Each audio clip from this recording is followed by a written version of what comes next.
Back here on day number 3 of the Little East Conference Tournament. We're through 9 games. We have our final 2 teams left. It's number 1 UMass Boston, number 2 Eastern Connecticut State. The Beacons made it a little bit easier on themselves, though, by staying in the winner's bracket. A big win in game number 1, 7-1. The Beacons get their 3rd consecutive quality start out of their starting pitching.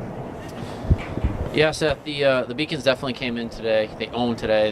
They knew what they had to do. They got it done. Fernando Burgos, another lights-out performance by the starter. Compliments to Dan Gamble, the pitching coach. Does a tremendous job working with his pitchers. The bats even showed up today. Guys like Charlie Hughey, who I basically blasted yesterday about being strikeout candidates, really delivered.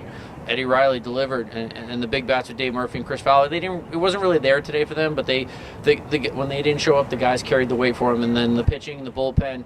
Again, you just can't say enough about it right now. And in a situation like the Little East tournament, where on going into day 4, every arm is gassed. I mean, we could potentially see infielders, outfielders, catchers, even the assistant coaches come in and throw pitches.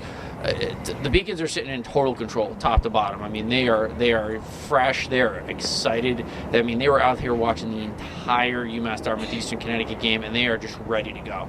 Well, you jumped the gun on us a little bit as we had to get through game 5 first. One note on Fernando Burgos, tied the program record for wins in a single season with 8 and wins in a career with 17. That set the Beacons into Saturday. First, we had one more game to determine the opponent. It was Rhode Island College versus UMass Dartmouth. UMass Dartmouth, the big 4-run top of the 6th. Ben Lodge, who's their number 2, they saved him for day 3. He pitched well, and they were able to hold off a Rhode Island College team that just did not have enough pitching left after having to use 2 of their better starters on day 1 of the tournament. Brings us to the last game, a really good one. We had 2 guys who were trying to prove themselves, Nate Tellier and Jack Risley. In the end, it was the bullpen and the difference in the effectiveness of the bullpens that determined the winner between EastCon and UMass Dartmouth. Yeah, I mean, you really can't say enough about it. It was an elimination game. Both teams put it all on the line. Huge regional rankings, huge at-large bid implications. I think with UMass Dartmouth, despite losing to Eastern Connecticut, I think they still sit in the driver's seat a little bit, depending on the decision tomorrow. If UMass Boston wins the championship in the first game, I think that really helps UMass Dartmouth's chance. Sitting 5th in the region, I think they easily could end up in Pennsylvania or even in New York. I really think I think they actually jump over Southern Maine. With Southern Maine going 2-0, having 0-2, I should say, and then having a really bad final 2 weeks of the regular season, including getting swept by Eastern Connecticut. I could see the Corsairs in the NCAA tournament while the Huskies are sitting on the outside. A bold take from David Wahlberg. Looking at it, it was Sam Gagnon, the player of the game in that final game. Gagnon came in with 2 outs in the 5th inning, went the final 4 1/3, and just pitched phenomenally well. Allowed just the 1 hit, a double to Matt Curran. Pitched very well in relief, and we talked about pitching being a huge factor. Well, these are the 2 teams who have the most pitching left. The Beacons only having to play 3 games, and Eastern has used just 2 pitchers in each of their first 3 games, 4 games. 4 pitchers total, so they have a chance. Likely Nicholas Krajewski versus Tyler Aruda tomorrow, and we do have a start time tomorrow for game number 1.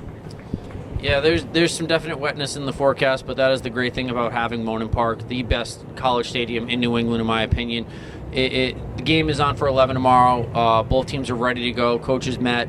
Eastern Connecticut's had to go the long route, despite being in the winner's bracket for most of the tournament. Today was a long day. It was a 15-16 hour day for them. So they're going to get back, get rested. The Beacons have no excuse but to be ready to go tomorrow. There is no excuse for the Beacons at all. So to accept anything less than a commanding win, dominant win on their part, I don't think Coach Igerbro, Coach Gamble, Coach Barrett, and the crew will be very happy with that.